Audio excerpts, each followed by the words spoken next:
បាទជំរាបសួរពុកម៉ែបងប្អូនទាំងអស់គ្នាដំរីឆ្នោតវៀតណាមប្រចាំថ្ងៃរបស់ខ្ញុំបាទក៏បានវិលត្រឡប់មកជួបពុកម៉ែបងប្អូនទាំងអស់គ្នាសាជាថ្មីទៀតហើយអញ្ចឹងដំរីឆ្នោតវៀតណាមប្រចាំថ្ងៃរបស់ខ្ញុំបាទថ្ងៃនេះដែរគឺថ្ងៃទី30ខែ12ឆ្នាំ2025អញ្ចឹងដំរីឆ្នោតវៀតណាមប្រចាំថ្ងៃរបស់ខ្ញុំបាទក៏មានដំរីម៉ោង 1:30 នាទីដំរីម៉ោង 4:30 នាទីនិងដំរីម៉ោង 6:30 នាទីដំរីលេខអូខ្ទង់គឺមានដំរីអូខ្ទង់8នេះគឺជាដំរីលេខអូខ្ទង់រីឯដំរីលេខតូចគឺមានដំរី4គ្រាប់អញ្ចឹងដំរីលេខតូចគ្រាប់ទី1គឺមានដំរីលេខ84នេះគឺជាដំរីលេខតូចគ្រាប់ទី1រីឯដំរីលេខតូចគ្រាប់ទី2គឺមានដំរីលេខ79នេះគឺជាដំរីលេខតូចគ្រាប់ទី2រីឯដំរីលេខតូចគ្រាប់ទី3គឺមានដំរីលេខ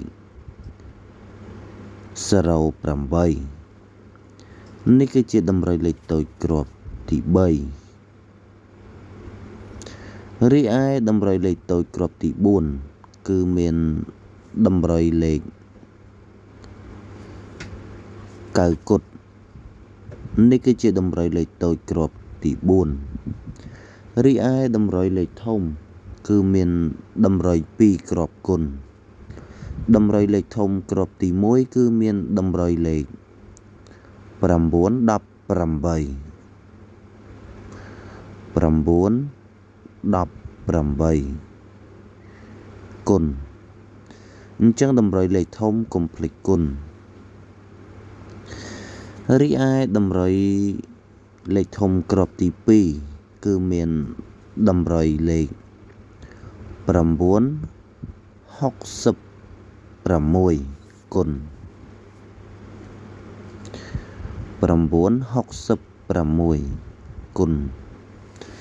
អញ្ចឹងសូមបញ្ជាក់ម្ដងទៀតដំរីឆ្នោតវៀតណាមប្រចាំថ្ងៃរបស់ខ្ញុំបាទក៏មានដំរីម៉ោង 1:30 នាទីដំរីម៉ោង 4:30 នាទីនិងដំរីម៉ោង 6:30 នាទី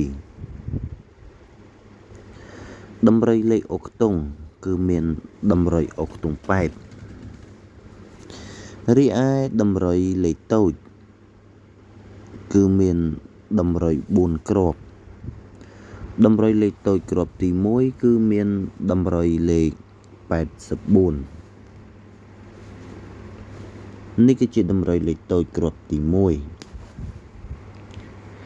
រីឯដំរីលេខតូចគ្រាប់ទី2គឺមានដំរីលេខ79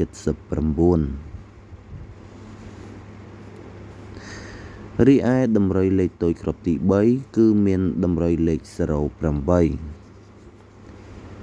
រីឯដំរីលេខតូចគ្រាប់ទី4គឺមានដំរីលេខ9គត់ដំរីលេខធំគឺមានដំរី2គ្រាប់គុណគ្រាប់ទី1គឺមានដំរីលេខ918គុណគ្រាប់ទី2គឺមានដំរីលេខ966គុណអញ្ចឹងដំរីឆ្នោតវៀតណាមប្រចាំថ្ងៃរបស់ខ្ញុំបាទក៏មានដំរីទៅប៉ុណ្្នឹងទេក៏សូមអរគុណនិងសូមជម្រាបលា